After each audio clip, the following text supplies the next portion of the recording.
क्या कर्म का असर धर्म पर पड़ता है, धर्म का असर कर्म पर पड़ता है? देखिए, हमारी भारतीय संस्कृति में जो धर्म की परिभाषा की गई है, उस परिभाषा की मैं अगर निष्पत्ति की बात करूं तो वो निष्पत्ति होती है कथनी और करनी की समानता। अगर कथनी और करनी में समानता नहीं है तो धर्म घटित नहीं होता है, और इसीलिए हमारे यहाँ धर्म को बहुत ही व्यापक परिप्रेक्ष्य में लिया गया।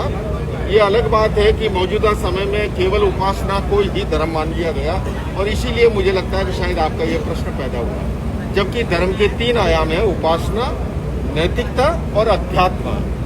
आज अपेक्षा जो है धर्म को अध्यात्म से जोड़ने की जरूरत है। तो भारतीय संत महापरिषद का ये महाअधिवेशन और उसमें सारे संतों का एक प्लेटफॉर्म पर एक साथ आना, यह आह्वान है, क्योंकि इसी भारत देश ने वसुधैव कुटुंबकम का संदेश दिया है।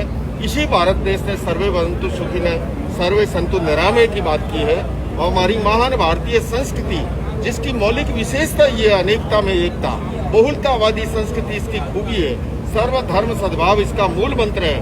तो आज सभी संतों ने एक प्लेटफॉर्म पर आकर के ये आह्वान किया है, आइए हम धर्म को अध्यात्म से जोड़ें, धर्म को समाज सेवा से जोड़ें, धर्म को सामाजिक कुरीतियों के निवारण का माध्यम बनाएं, और हम भावी पीढ़ी को खूबसूरत दुनिया सौंपने के लिए शिक्षा और संस्कार, इन 2 क्षेत्रों में काम करें।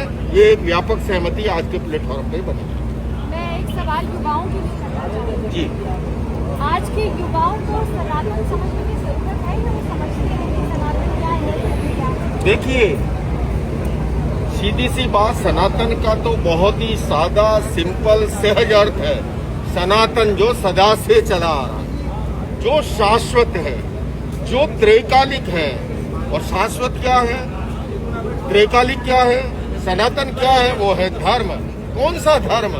जो अध्यात्म प्रधान, जिसे हम कह सकते हैं क्षमा, मैत्री, करुणा, कंपेशन, अहिंसा, प्रेम, भाईचारा, और इससे किसी का विरोध नहीं हो सकता, चाहे वो किसी मजहब, परंपरा, सीखी, उपासना प्रणाली में विश्वास करता हो।